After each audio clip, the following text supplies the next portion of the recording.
Hello， 各位爱编织的朋友，大家好，我是艾芙琳。今天艾芙琳跟大家分享的这一款包包，以经典祖母格为灵感，以2片织片拼接的方式，让包包在折叠与结构中展现山谷的轮廓。米白色和牛仔蓝勾勒出简约朴实的日常。包包的容量可以放得下14寸的笔记型电脑，每一针每一线都是慢下来的节奏，让我们一起来购织它吧。线材选用1毫米粗细的圆骨空心棉，搭配 3.0 毫米的钩针。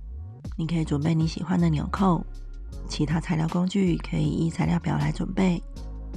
成品的完成尺寸如图，供大家参考。首先以米白色环心起针，起针之后，第一行3个锁针起立，不算针数。接着一个扇形，扇形由3个长针所组成。这是这一行的第一个长针，我放上记号扣，它会是下一行的最后一针针目。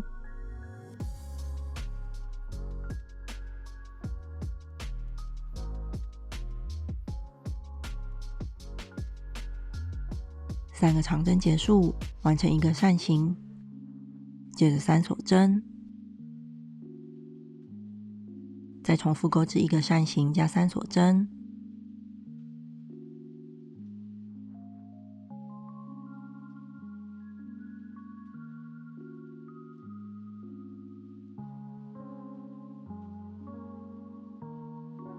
最后再一个扇形，完成这一行。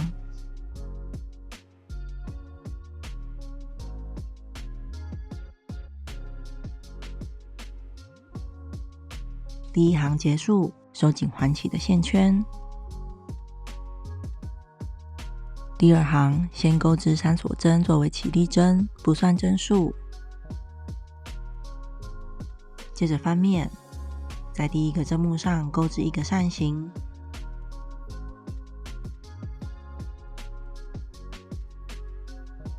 这一行的第一个扇形第一针长针放上记号扣。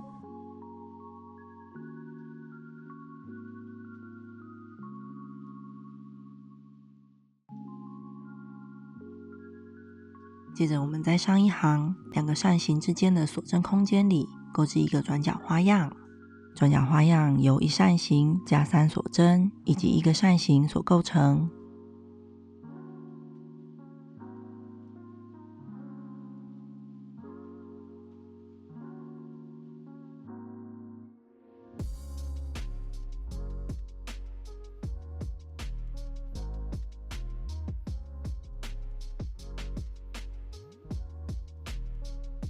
下个锁针空间再一次转角花样。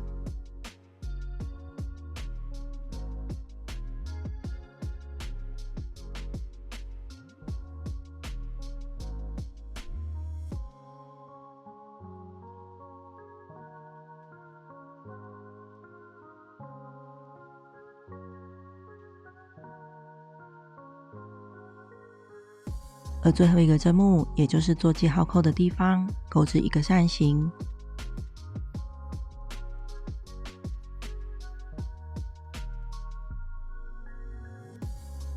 而在最后一个扇形的最后一长针，我们要进行换线。在最后一针长针的最后一次挂线钩出，我们以下一个颜色的线来进行挂线钩出，完成这个长针。第3行3锁针起立，钩织锁针时，将上个颜色的线先挂在钩针上，再用换线后的颜色钩锁针。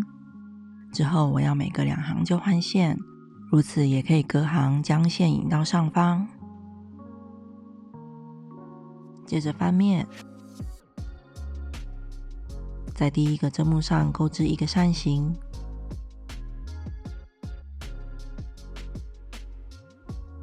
第一个扇形的第一针长针放上记号扣。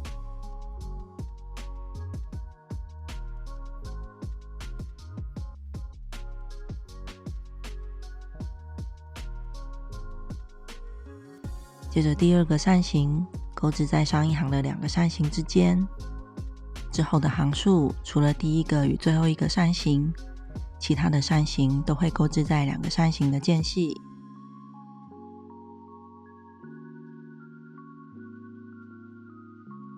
接着在锁针空间钩织一个转角花样，1个扇形加3锁针加1个扇形。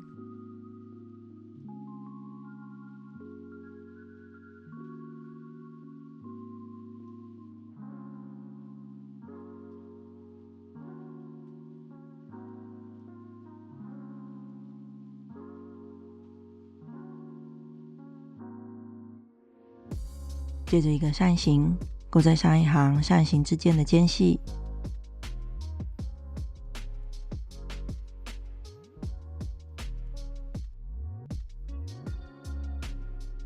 而下个间隙会是锁针空间，钩织一组转角花样。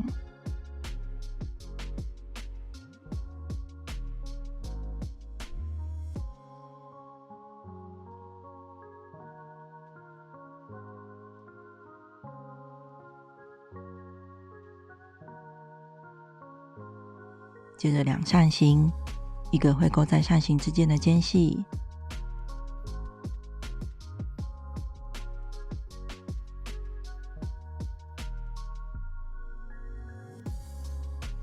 而最后1个扇形则钩织在最后1个针目上。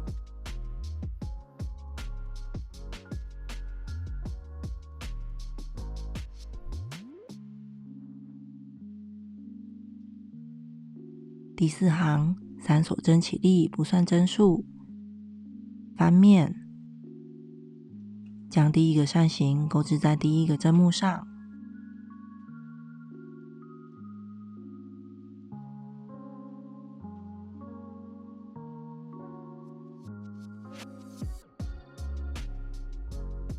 而第2个与第3个扇形则钩在扇形的间隙之间。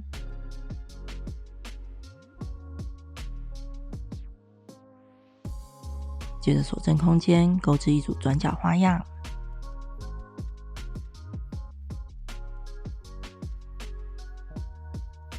之后依序在间隙钩织扇形以及转角花样。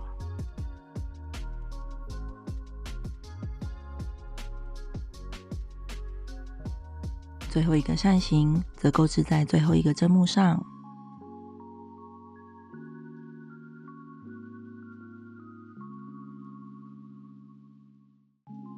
这一行最后1个扇形的最后1针长针，以白色进行它的最后1次挂线钩出。第5行3锁针起立，先将上个颜色挂在钩针上之后，再钩织锁针。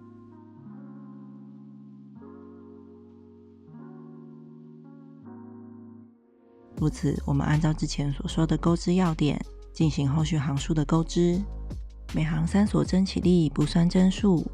除了第1个扇形与最后1个扇形钩织在长针针目上之外，其余的扇形则是钩在间隙，每隔2行就进行换色。第18行结束，将白色引拔断线，同时也将牛仔蓝色断线。接着将织片翻面，顺着翻面后的钩织方向，从右方的第1个间隙开始往左数，从第6个间隙重新引牛仔蓝色的线，引线之后第19行3个锁针起立，不算针数。接着在这个间隙钩织小括号内容2个长针。这一行的第1针长针仍然放记号扣，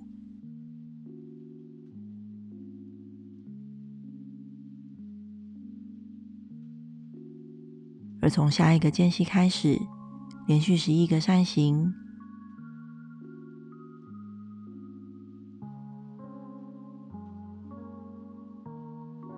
接着遇到转角的锁针空间，钩织一组转角花样，之后按顺序钩织17个扇形以及1个转角。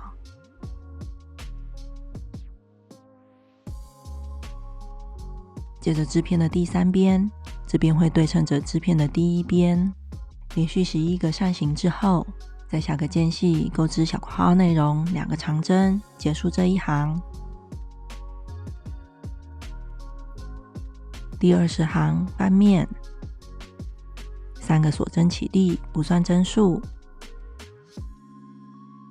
我们从第1个间隙开始，连续钩织12个扇形。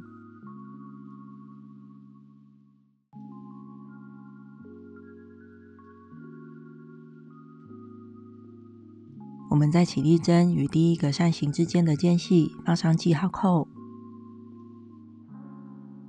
之后我们按文字节的安排完成接下来的钩织。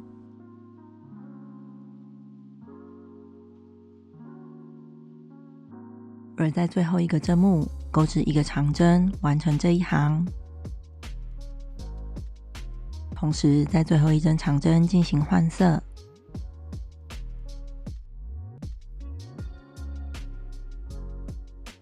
第21行3个锁针起立，不算针数。钩锁针时，同样将上个颜色挂在钩针上，再钩织锁针。翻面，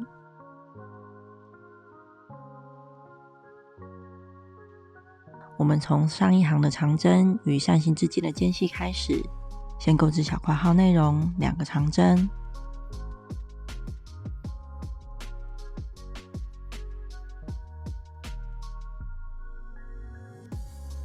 接着从下个间隙开始，按后续的文字节安排来钩织。而在最后一个间隙，也就是上一行的起立针与扇形之间，也是对称着这一行的起始，钩织小括号内容2个长针，结束这一行。后续我们按文字节钩织，直到第23行结束。第23行钩织结束，引拔断线，留大概60公分的长线做缝合，米白色也直接断线，这样完成包包的一侧织片。我们以相同的方式钩织2片这样的织片，接着将2个织片如影片所示分别对折，2个织片所留的线头记得要分别错开在不同面，接着以所留的长线从中间开始，以卷线缝的方式1个针目对着1个针目缝合。包包中央缝合完毕，继续向左缝合底部。缝合结束，打个结并藏好线头。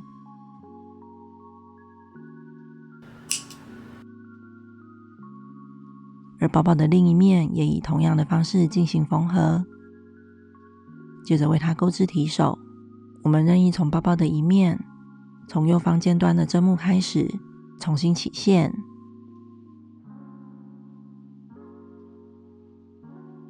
起线之后，1个锁针起立，不算针数。接着沿着这一侧，每个针目1个短针。在收编的过程中，如果有遇到线头，可以包着钩织几针，再做修剪。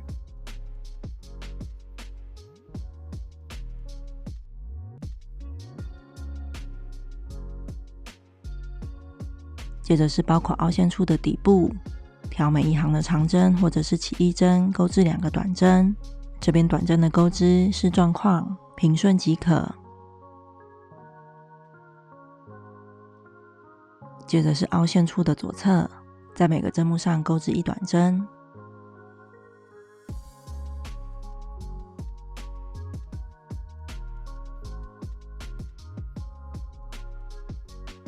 而在左侧尖端的最后1个针目钩织2个短针。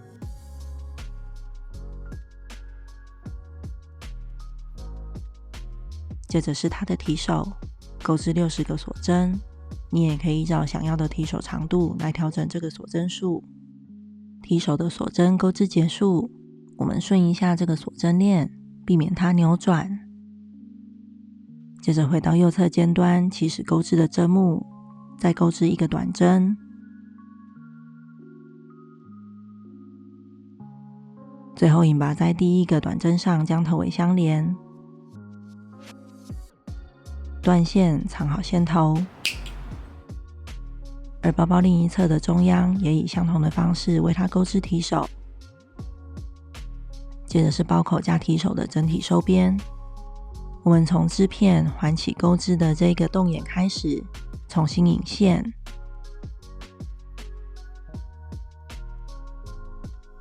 引线之后一个锁针起立不算针数，接着调每行侧边的长针或者是起立针，钩织2个短针。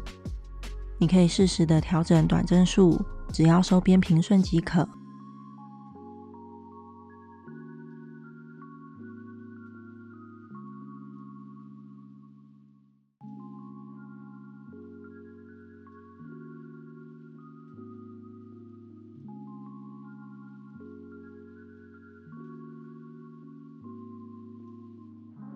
遇到提手的锁针链时，你可以选择调锁针链的半针来钩织短针，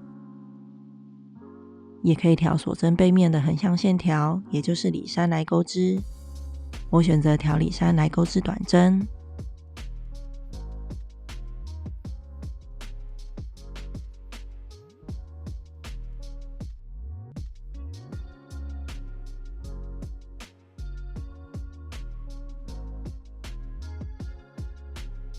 沿边钩织短针时，包包斜边的短针数尽量对称且一致。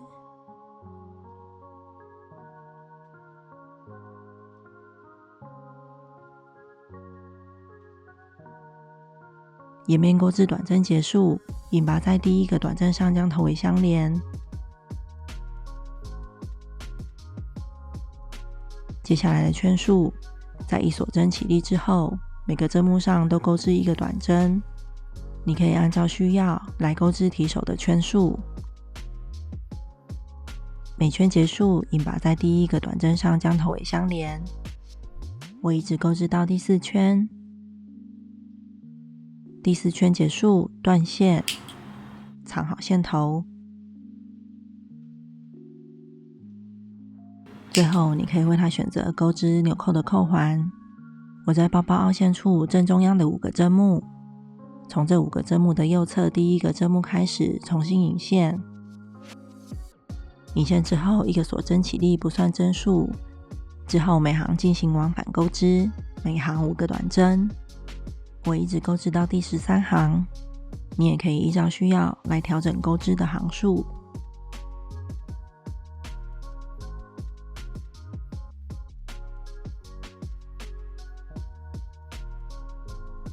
钩织到所需要的扣环长度之后，接着为它钩织扣眼，继续钩织5个锁针。锁针的数量可以依照你所准备的纽扣来决定。接着回到第13行的第一个短针上引拔，最后直接挑起整条锁针链，钩织7个短针。你可以按照你的需要来钩织短针数，来包住这条锁针链。短针钩织结束，引拔在第13行的最后一个针目上，接着断线，藏好线头。我们在包包的另一面，依照扣眼的对应位置为它缝上纽扣。这样这个简约自然的祖母格山谷包就完成啦。如果你完成了作品，欢迎在留言处与艾芙琳分享哦。这一期的分享就到这边，下一集见咯，拜拜。